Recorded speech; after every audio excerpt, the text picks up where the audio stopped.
Hi hello అందరికీ నమస్కారం. Welcome to our channel. నేను మీ ఆదిత్య.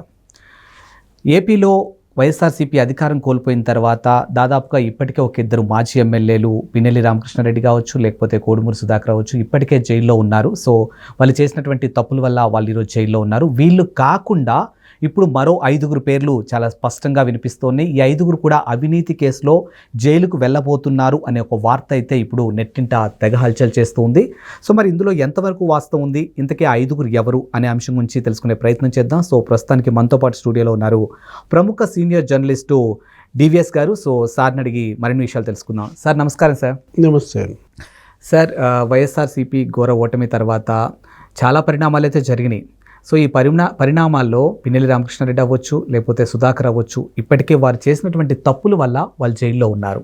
వీరితో పాటు అక్కడ మాజీ ఎమ్మెల్యేలు అని చెప్పొచ్చు, వాళ్ళు కొన్ని అవినీతి పనుల వల్ల, అవినీతి దందాల వల్ల నెక్స్ట్ ఇంకొక 5 జైలుకి వెళ్ళబోతున్నారని, కొంతమంది ఇప్పటికే కనిపించకుండా వెళ్ళిపోయారని, అజ్ఞాతంలోకి వెళ్ళిపోయారని వార్తలు అయితే వినిపిస్తున్నాయి. మరి ఇందులో ఇంతకు 5 ఎవరు, ఇందులో ఎంతవరకు వాస్తవం ఉందంటారు?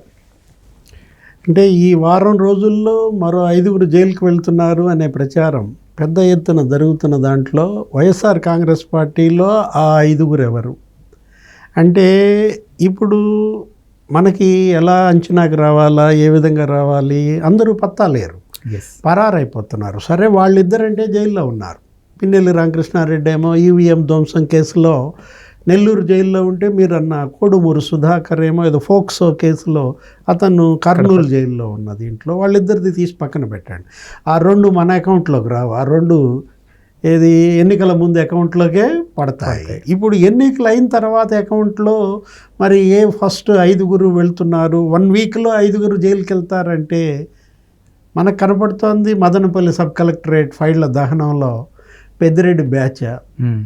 ఎందుకంటే ఆ సబ్ కలెక్టరేట్ ఆఫీస్లో ఫైళ్ళు తగలబెట్టారు. దగ్గర మరి 2470 ఫైళ్ళు తగలబెట్టినట్టు, అందుట్లో సగం కాలిన ఫైళ్ళు ఒక 700 ఆచూకీ ఏదో కొంత సమాచారాన్ని ఇచ్చినట్టుగా.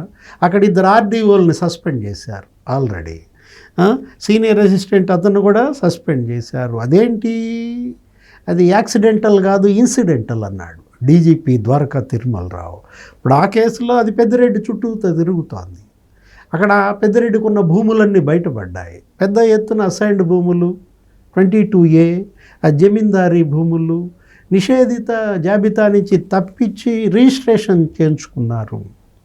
అసలు మొత్తం ఒక సంవత్సరంలోనే 13 లక్షల ఎకరాలు ఫ్రీ హోల్డ్ చేసినట్టుగా స్టేట్ వైడ్గా మనం చూసాం. ఏది మన రెవెన్యూ మంత్రి అనగాని సత్యప్రసాద్ మాటల్లో కానీ, లేకపోతే శ్వేతపత్రాల్లో కానీ, ఆ 13 లక్షల ఎకరాలు ఫ్రీ హోల్డ్ పెట్టిన దాంట్లో కూడా నీకు 25,000 ఎకరాలు అసలు రిజిస్ట్రేషన్ అయిపోయిందని. ఆ 25,000 ఎకరాల్లో 20,000 ఎకరాలు ఒక మదనపల్లి సబ్ కలెక్టరేట్ పరిధిలోనే ఈ పెద్దిరెడ్డికి సంబంధించినవి. రకరకాలుగా పెద్దిరెడ్డి భార్య స్వర్ణలత పేరు మీద 260 ఎకరాలు ఏమున్నాయని మనం మీడియాలో కథనాలు చూస్తున్నాం. అసలు ల్యాండ్ సీలింగ్ యాక్ట్ని అధిగమించి ఎలా మరి 200 ఎకరాలు ఒక వ్యక్తి పేరు మీద ఉన్నాయి. ఇప్పుడు పెద్దిరెడ్డి పేరు మీద ఏదో 40 ఎకరాలు, మిథున్ రెడ్డి పేరు మీద 25 ఎకరాలు అన్నారు. ఇవన్నీ కూడా మరి అరెస్ట్ అయ్యేది పెద్దిరెడ్డి బ్యాచా? ఇప్పుడు ఆ 5 ఎవరు అన్నారు, వారం రోజుల్లో 5 జైలుకి వెళ్తారంటే, ఇటు పక్కకు వస్తే ఉత్తర ఆంధ్ర ఇటు కాకినాడ ద్వారంపూడి చంద్రశేఖర్ రెడ్డి, బహుశా ద్వారంపూడి చంద్రశేఖర్ రెడ్డి అయినట్లయితే అది రేషన్ రైస్ మాఫియా స్కామ్ ఏదో నాదెళ్ల మనోహర్ ప్రతిపక్షంలో ఉన్నప్పుడే బయటపెట్టాడు. పెద్ద స్కామ్ అది. ఏంటి అసలు మొన్న కూడా మాట్లాడుతున్నాడు, మంత్రి అయిన తర్వాత కూడా అసలు గ్రీన్ ఛానలైజ్ చేసి పారేశారన్నాడు. గ్రీన్ ఛానలైజ్ అంటే నాకేం గుర్తొస్తుంది, మనం మీడియాలో జర్నలిస్టులు మనం రాసుకునే దాంట్లో గ్రీన్ ఛానల్ ఎప్పుడన్నా గుండె మార్పిడి శస్త్రచికిత్స చేస్తే అక్కడ చెన్నైలో గుండె లిఫ్ట్ చేసి ఇక్కడికి తెస్తే మన శంషాబాద్ నుంచి ఇక ఆ వెహికల్ ఎక్కడ ఆగదు. ఏది డైరెక్ట్గా అపోలో హాస్పిటల్ దాకా నీకు గ్రీన్ ఛానల్ చేసేస్తాము. అంటే అది గుండె బతికించటం కోసం. ప్రాణాపాయ పరిస్థితుల్లో ఒక ప్రాణం నిలబెట్టడం కోసం గ్రీన్ ఛానల్ పేరు విన్నాను, కానీ ఈ రేషన్ రైస్ మాఫియాలో గ్రీన్ ఛానల్ అనేది మొదటిసారి చూస్తున్నా.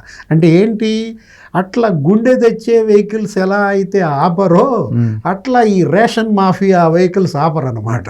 ప్రతి చెక్ పోస్ట్లోనూ నీకు ఎత్తేసారు గేట్లు. అప్పట్లో దారంపూడి పేరు చెబితే స్టాంప్ ఉంటే ఆపేది లేదు. ఇంకా ఏదో సలారో ఏదో సినిమాలో కూడా ఇట్లాగే ఉందంట, ఏదో స్టాంప్ వేస్తే ఇక యాగం అనమాట.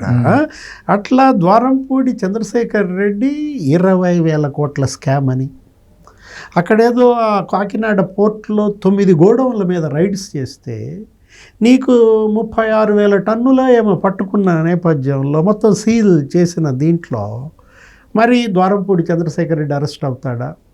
ఈ వారంలో జైలుకి వెళ్ళేది ఎవరంటే, ఇప్పుడు ద్వారంపూడి చంద్రశేఖర్ రెడ్డి అకౌంట్లో 3 పడతాయి.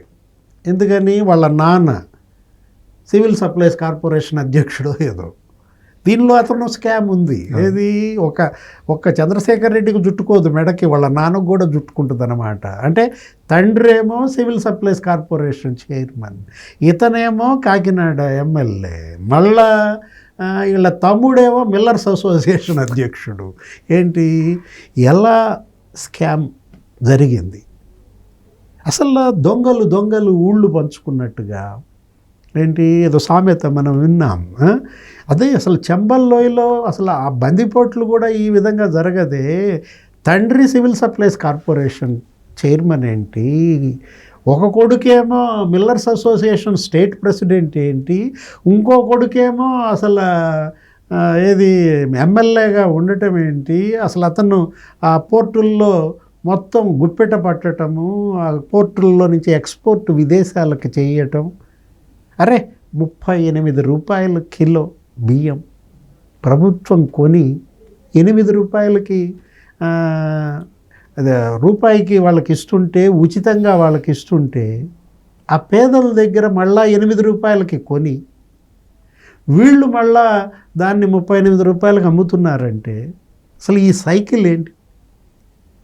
ఇది ఒక పెద్ద చక్రం అన్నమాట. అవినీతి చక్రం ఎంత గిర్రున తిరిగిందంటే, జగన్మోహన్ రెడ్డి హయాంలో సంపద చక్రాన్నేమో ధ్వంసం చేశారు, అవినీతి చక్రాన్నేమో గిర్రున తిప్పారన్నమాట. ఇప్పుడు వెల్త్ వీల్ తెలుసు కానీ మనకి కరప్షన్ వీళ్ళు మొదటిసారి చూస్తున్నాం అన్నమాట. అంటే ఈ వారంలో జైలుకి వెళ్ళే దాంట్లో ఇక్కడే ఒక 3 పేర్లు వచ్చేసినాయిగా. ద్వారంపూడి ఫ్యామిలీలోనే చంద్రశేఖర్ రెడ్డి, వాళ్ళ నాన్న, వాళ్ళ తమ్ముడు. అసలు ఆల్రెడీ లుక్అవుట్ నోటీస్ జారీ చేసిన ఆయన వెళ్తాడా జైలుకి? ఎవరు? వల్లభనేని వంశీ లుకౌట్ నోటీస్ జారీ అయింది. అతని కోసం వెతుకుతున్నారు. 15 బృందాలు గాలిస్తున్నాయి.